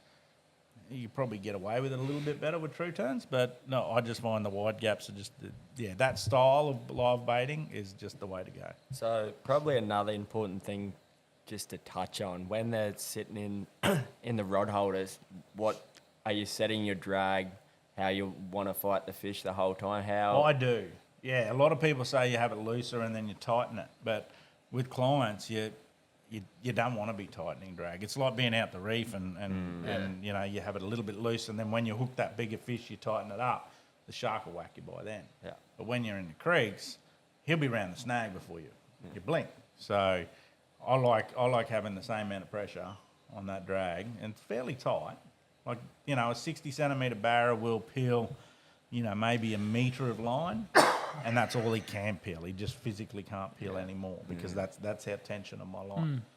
But an 80 centimetre is going to probably take 5, 6, 7 metres, you know. Yeah. So that fairly tight Yeah. is where I'm at, and So- I leave them all as one.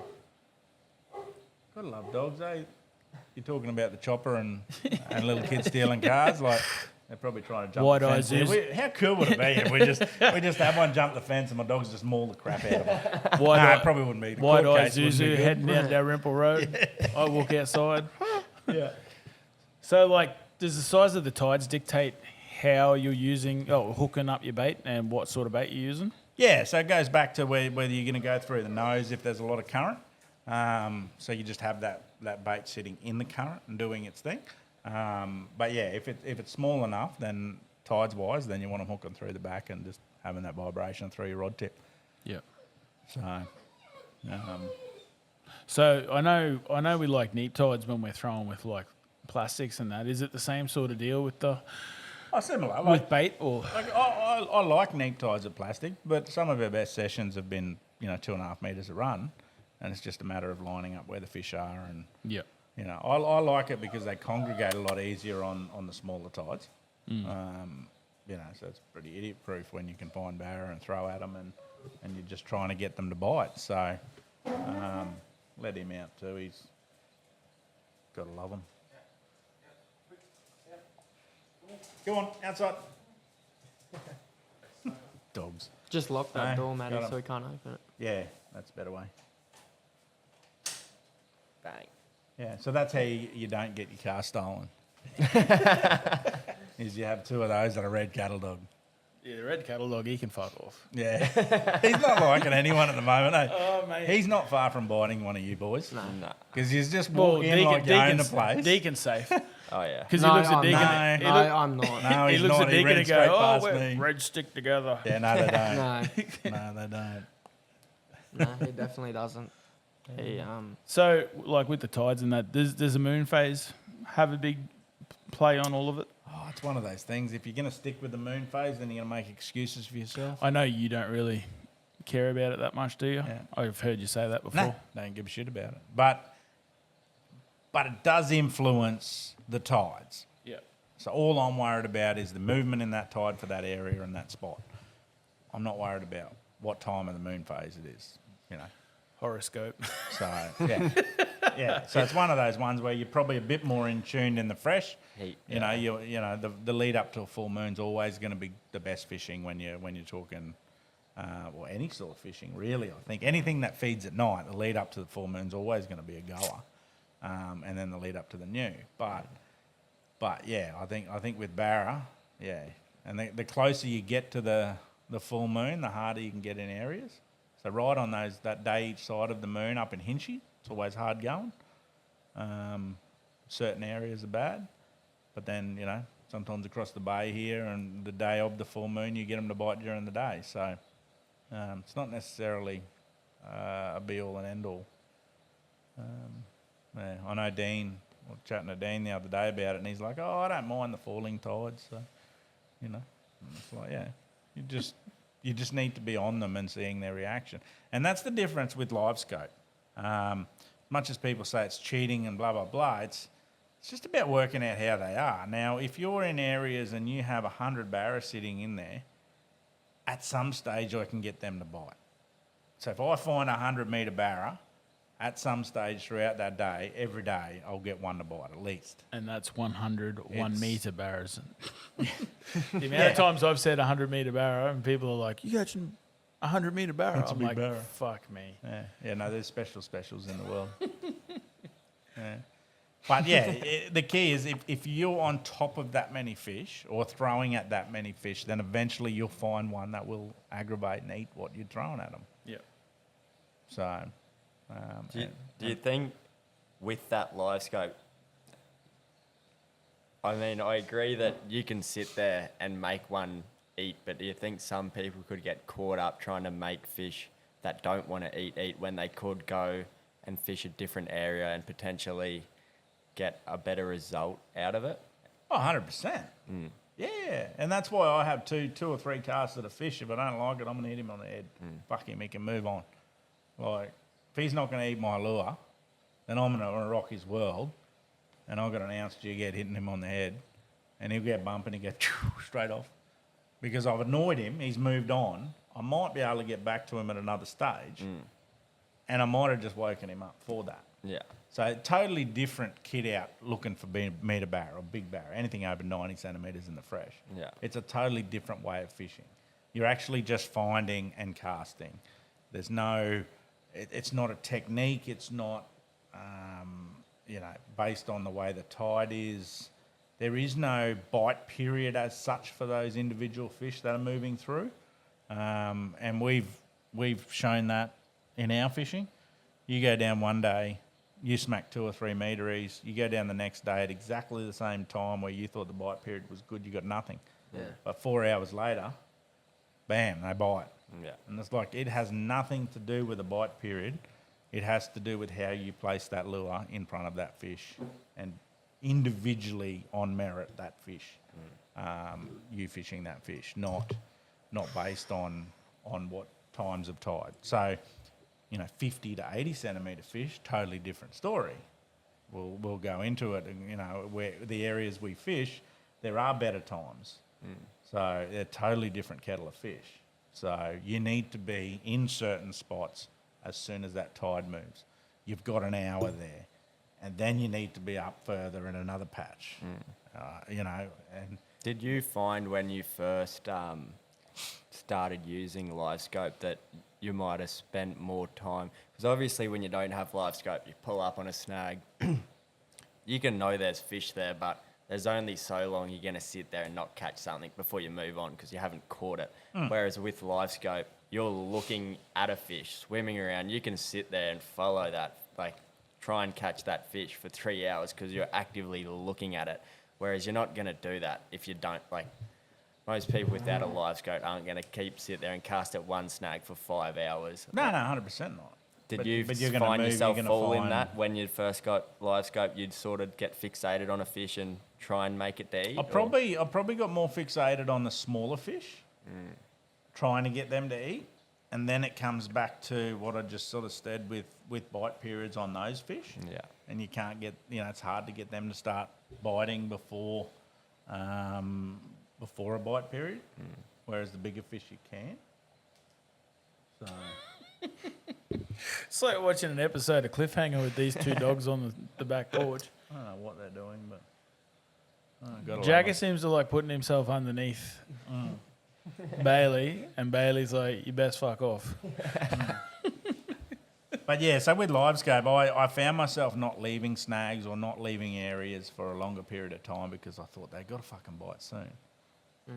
And it's not until I go back to my memory bank where, okay, well that was my run in that creek was to go here, here, and here. That was always my push. I'd find that they'd bite period at the mouth at this time, and usually 2 bends from the mouth this time. Suddenly you'd run up another creek and fish snag fish because you knew at that mid tide they'd get bites. So then you have to just use the live scope in that manner to aid it. So having that knowledge prior to live scope means you're getting 2 to 3 times the fish after live scope if you were going to chase small ones. So like I've put the blinkers on this year for small fish. Doesn't interest me. That's just how I'm going to be this year. I'll only be chasing big fish. So, but in regards to training you guys, you got to know when to be in those areas. So there is bite times for those smaller fish. So Is there different setups to like? I mean, I obviously know the question, but it's just to fishing a snag, to fishing a hole. Do you? Sort of say, like, let's just say, for instance, the bowley. It's got the rock bar The and a couple of big bowley, holes out the the front. Like, bowley. are you setting up differently, like that Out on the rock that bar? knot you tied there, as opposed to like a running sinker or something like that? So would you Yeah. tie different knots Yeah, to so we different used situations? to. So we used Yeah, to. yeah. Like basically now I just run it all as dropper rigs. It wouldn't matter. But the bowley was a good one where we fished a rock bar or one of the rock bars at the mouth, and the current change. I think we talked about it a while ago. Like you can anchor up, so we're in that situation where you're in the perfect spot. There's the rock bar. There's your boat. Current's dead straight to it. You know, we talked about that, but then what had happened is once it go over the top of some of the sandbars, the current would be coming at that angle then, or the opposite angle. So you would either have to, pivot your boat back and pull your anchors one way or the other way, or what we ended up doing was, when we were open water with the big baits, we'd run that running sinker that I talked about with the bigger front leader, and you'd throw up from the rock bar, and you'd throw all your baits up, and they'd all move slowly. So as the last one would get out of the zone, you'd pull that in and you'd throw it back to the front, swap your rods back, and the next one would be ready to go soon. Every 2 minutes or 3 minutes, you'd be pulling a rod up and throwing it at the front. And what that did was actually bring those big baits past all those fish on that rock bar, not just have them sitting on the front going like that. So you would actually cover more territory, especially if you staggered each bait as it went past. Mm-hmm. So if you looked at it, you're almost flooding a finger of baits across the whole area. So you've put those baits in the prime spots. You've got more chance of putting those baits in the prime spot than just plonking them and sitting them there. So there are situations where you will use a running sinker, but dropper rigs would do the same thing if you just get that sinker to the right. A little bit lighter. Yeah, a little bit lighter, so it just drags. So, yeah. Cool.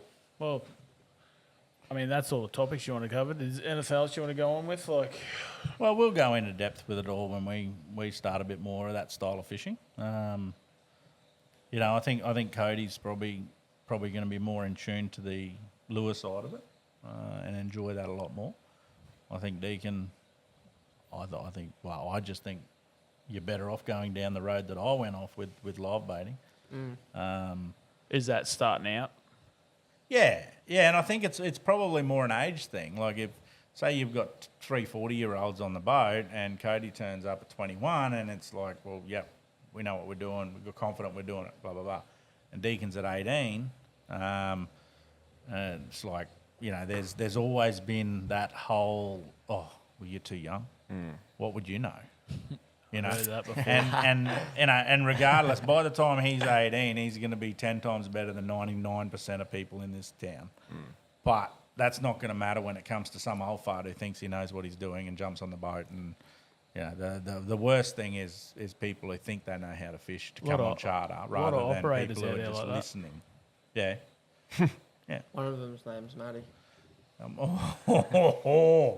Get your license, Junior. Get your license, Junior. You say you would have, but the government just doesn't allow you to. It's not my fault. Not his ability, because I can guarantee you he can reverse a fucking 22-foot Pathfinder, tandem trailer down a ramp better than you can, because he can do it better than I can. How's the Shouldn't charters? really say that though, eh? No.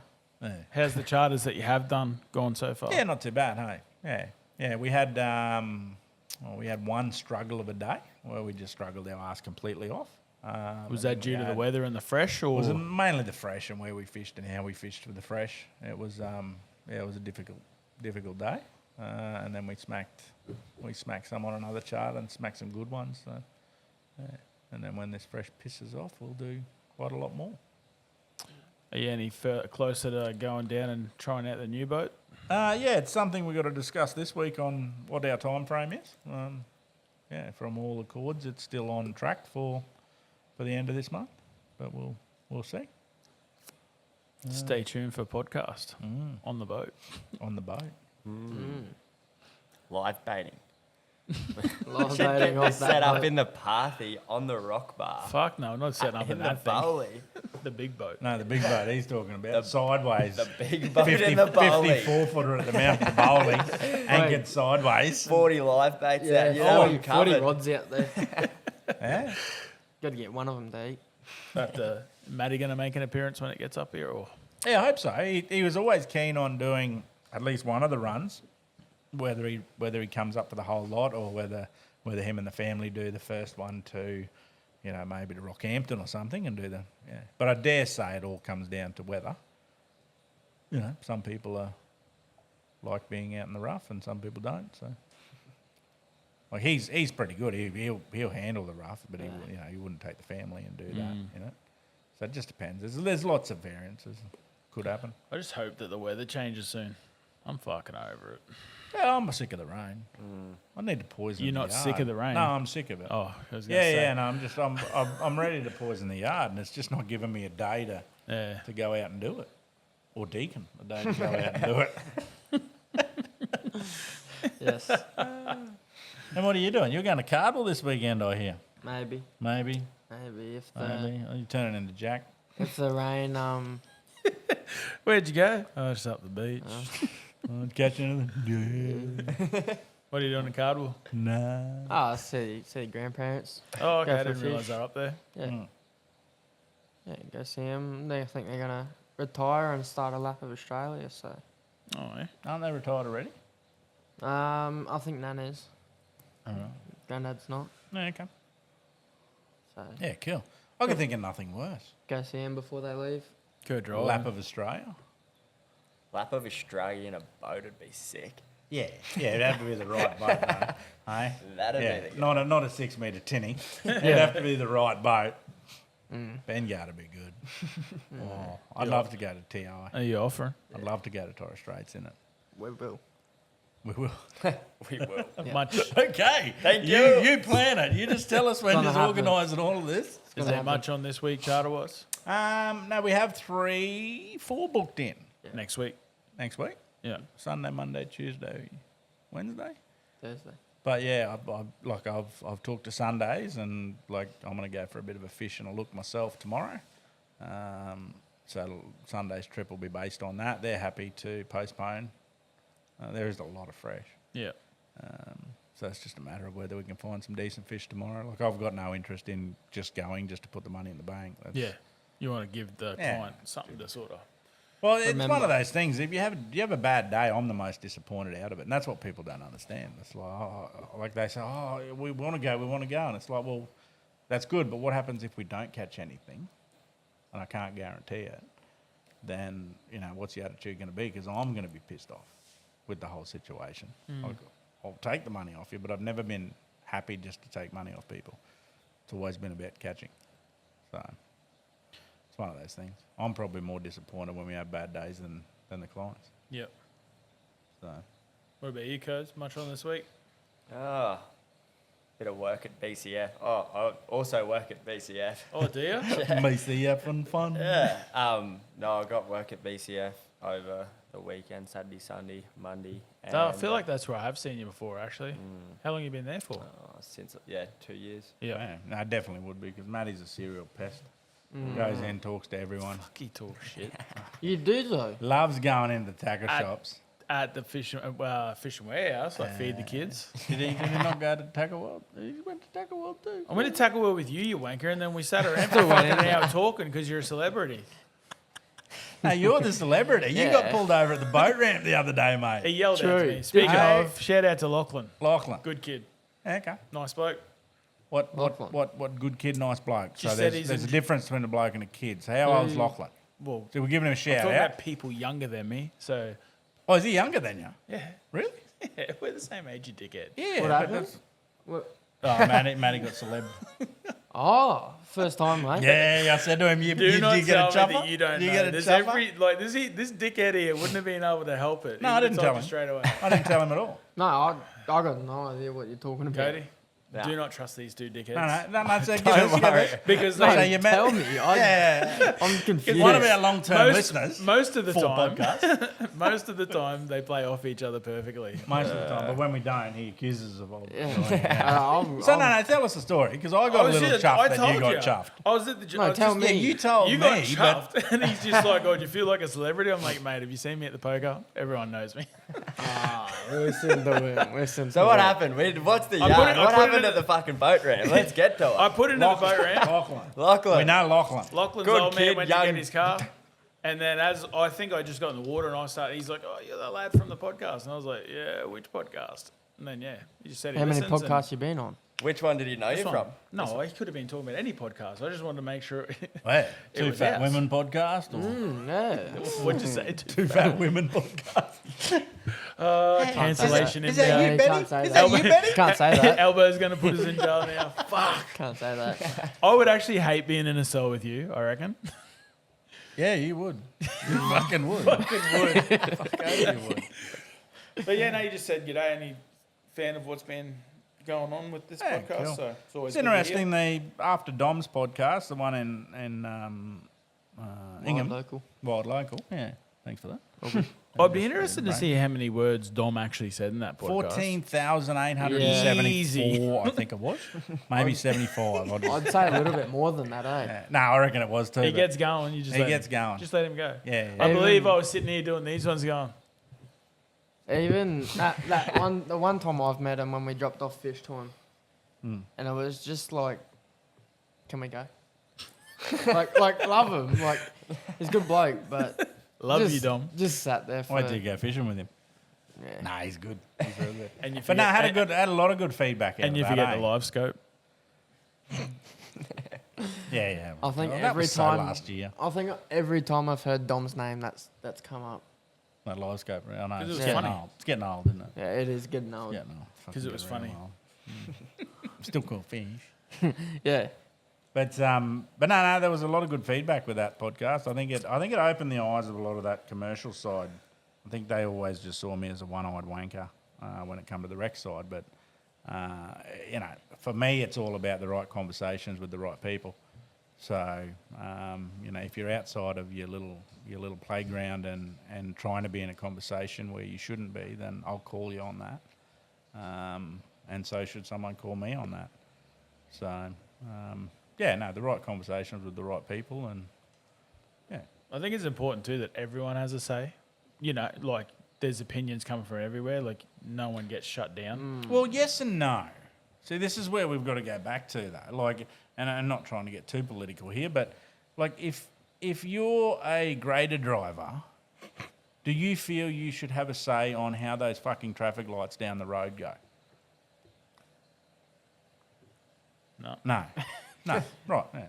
So I look at when we're talking about recreational, commercial, and all those. So from the commercial point of view, if you're a reef fisherman who's never fished for barra and is never gonna line fish for barra, I don't think you should be That's fair. commenting on the barra fishing side. If you're a pro netter or a pro line fisherman for barra, then you should be in the conversation.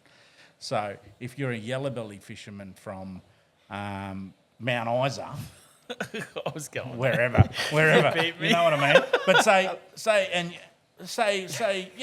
you're from Mount Isa and you're never ever gonna fish salt water in your life, and you know you're never going to. Why should you have a say on what happens? Why should you feel that you should have a voice on what happens with line fishing or netting with barramundi? That's where I'm at. So I think the right people in the right places need to be in the right conversations. So, and I'm willing to call people out on that. Doesn't faze me. And both ways, recreational, commercial, whatever. I think the days of one-eyed arrogance needs to stop, and we need to look at the future as a whole. So I think that conversation with Dom, I think, shocked a lot of the guys in the commercial side to who I was. And we didn't even go into much depth there, which is good. So, but yeah, that's sort of where we are. So what's lined up after the aftermath of that? Well, conversation we're going to then? we'll have Reece Bullimore on from the recreational side of it. So there's no point giving people from just one side a go. We'll go with Reese. Reese is a ball of knowledge and his understanding of it all, and and same deal. Like, I'll always have that point of view where I'm for the whole fishery. I'm not just going to be siding with someone. So, Reese is very, very much pro rec. Like, it's all about rec fishing for him. So that conversation has to come across where he's putting forward the recreational side and what they want, and I'll be rebutting with what I feel that the commercial side could be needing or what is needed. And then we'll probably have a few conversations. I know there's a couple of the guys who have sort of put their foot in it and wanted to be on the podcast, thinking that I would call back on it.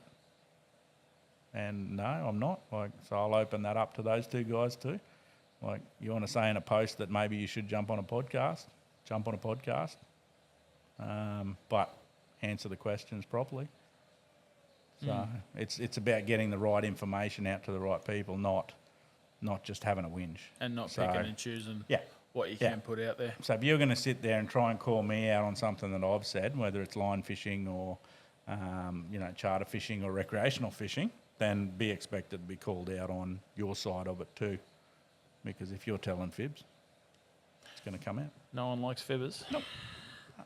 And that's why I think we're at a crossroad here with Fisheries Queensland, and with everything that's in play moving forward. I think the right people need to be in the right say at the moment.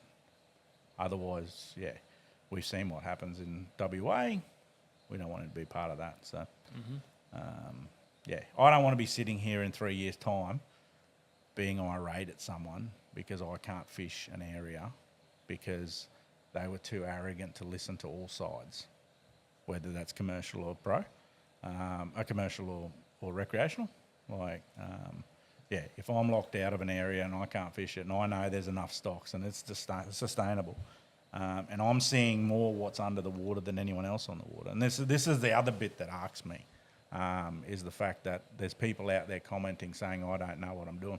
I have no problem being called out, but when they're not spending a tenth of the time that I am on the water looking under the water, then I don't think they need to have a say.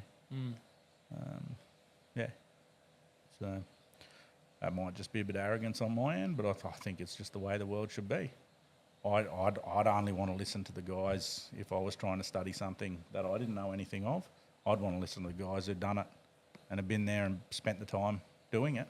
Yep. Not some desk jockey. I'd be interested to see if the old Premier would mind coming on. I know probably not big enough for him, but I think hearing his point of view on it as well. Yeah. And what he's being told. Yep. That'd be. Yeah, I think you should just start at the maybe the mayor first. Yeah, the mayor. Is that the new? I don't even know who it is. The Mario? Oh well, that's fucking one way of getting Nick on board, eh? We don't even know who you are.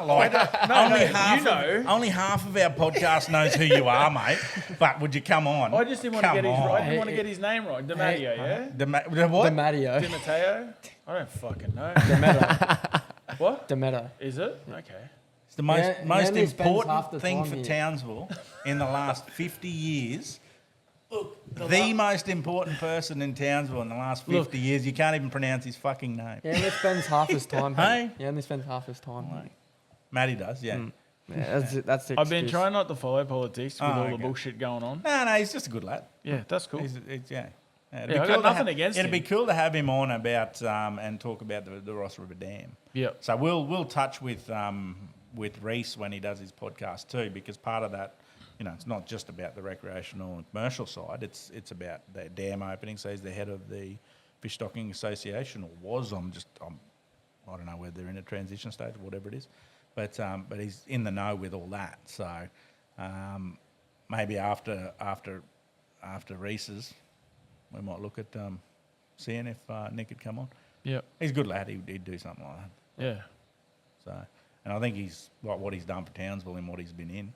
Everyone wants to bag him, but Is he the lad that come No down from one's- the Hinchinbrook? Yeah. Yeah. no, he was the Hinchinbrook electorate. He's always lived in Townsville.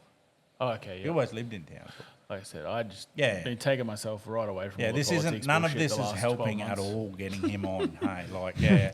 If he wants to talk fishing, I'm down. So you yeah. used to own Townsville Water Sports. So you used to own the jet ski company, and you know, so from a tourism point of view, it's actually exciting having a mayor He with some understands. form of background with business, Yep. knowing all that. Yeah, he went through the politics side, but prior to that, he was in business in Townsville. So Yep. he understands it all, and yeah, hopefully that'll aid moving forward. No, that's cool. Yeah. So that's us for the next few weeks. Some charters, some fishing myself. I need some more meteries. Back to work next Tuesday. Still got what? 97 to go. 96 to 96. go.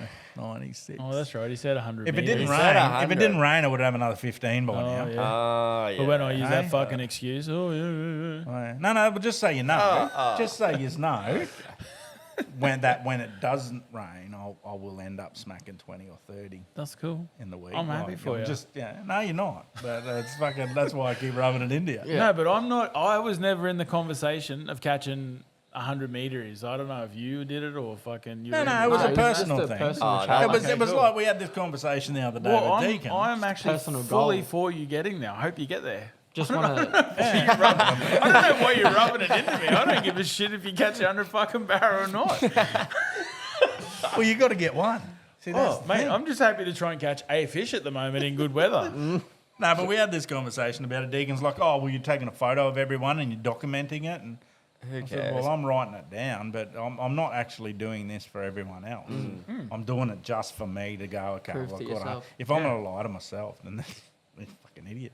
Like, Yeah. why would I bother? I wouldn't even set myself a goal. I hope you smack 150. It's like saying I'm going to run a fucking marathon next year. We know That's that ain't great. happening. That ain't going to happen. Go on. But I can keep Go saying on. I'll do it, and then I'll go to the marathon and I'll run 20 metres, and then get to the finish line and run the 20 metres this way and say I fucking did a marathon. Well, I'm How'd still, the marathon You go? reckon I'd be you've lying got to 40 myself. metres in you? I got 40. I got 40 in 3 two movies bursts in. over about an hour. I got 40. I got 3 movies into the movie marathon. I ain't running for shit. Fuck, I don't even know if I got 40 in me. I reckon I've got you covered. Probably. Yeah. I'm quick over 4 meters to an all-you-can-eat bar. 4 metres there, 4 metres back. He's eating up the plate by the time he sits I down. reckon if I ran a race over 100 meters, that 40 meters is when I start getting me momentum carrying me. Yeah. Well, now he's losing his boobs. He might not have that forward momentum going, mate. You're gonna have to do the old run back. Get the legs going twice as much. Gonna need to go shopping for new clothes soon. High knees. Good times. Might just start wearing Deacons. Yeah, that's probably the way to go. Yeah. I wouldn't wear his jocks. No. I thought you I'd freeballed. I'd bleach the Hang on, shit why am I out of talking him. about this with a 16-year-old for? Slightly illegal. Yeah. Ah, Excuse me. No, sir. I think if you're no, it's only legal if you're under 18. Eh? Yeah, it's totally illegal. Once you're Let's 40, just stop. Let's just stop. there's no loopholes The best part there. about No, all of let's that, just the stop. best part about all of that's his little rosy face. Look at it. Talk about me jockeys. I never talked about your jock. Stop looking at me like that. Oh, shit. I can see We didn't say that, Mum. Sue, we need to cut. Yeah. We need to cut that. Oh, my God.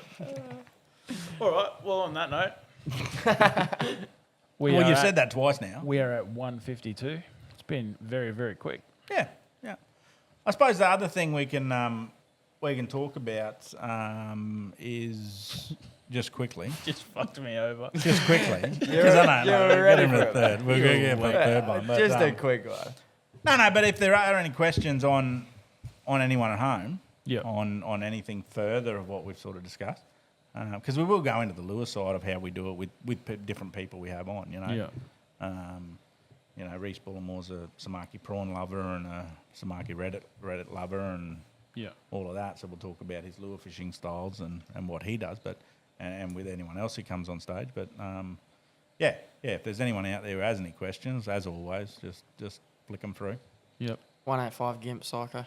185 Psycho Glitter. Is there another reason to have a different colour prawn? Cola. So I'm guessing, when did we say that was going to be taking place? The week of the 9th? Is that Bullies. Yeah. Yeah.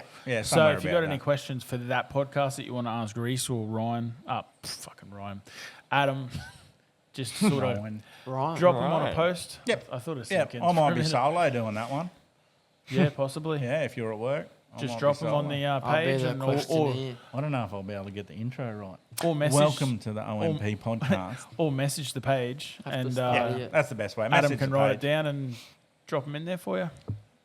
The questions. I'll cut and paste them. I'm not good at writing. Can't read his own writing. Yeah, no, definitely not. Can't write it. Can't read. Can't write it, let alone read it. Righto, let's stop. Thanks for coming on, bud. Appreciate it. I'm sure you'll be on a couple more down the track. Hopefully. And yeah, if you could jump on Spotify or give us a like on Facebook, jump on Spotify, any of them, and give us a good review and a thumbs up or a 5-star, whatever you got to do. Just helps us get out there a little bit more. Yeah. And One yeah, thumb up. we appreciate all yours. Oh, Gotcha. Welcome to Audacity Daycare. What happened? I was holding this and you just jammed me. Oh, that's all right. All right, guys. Thanks. We'll see you in the next one. Thank you. Toodaloos. Thank you.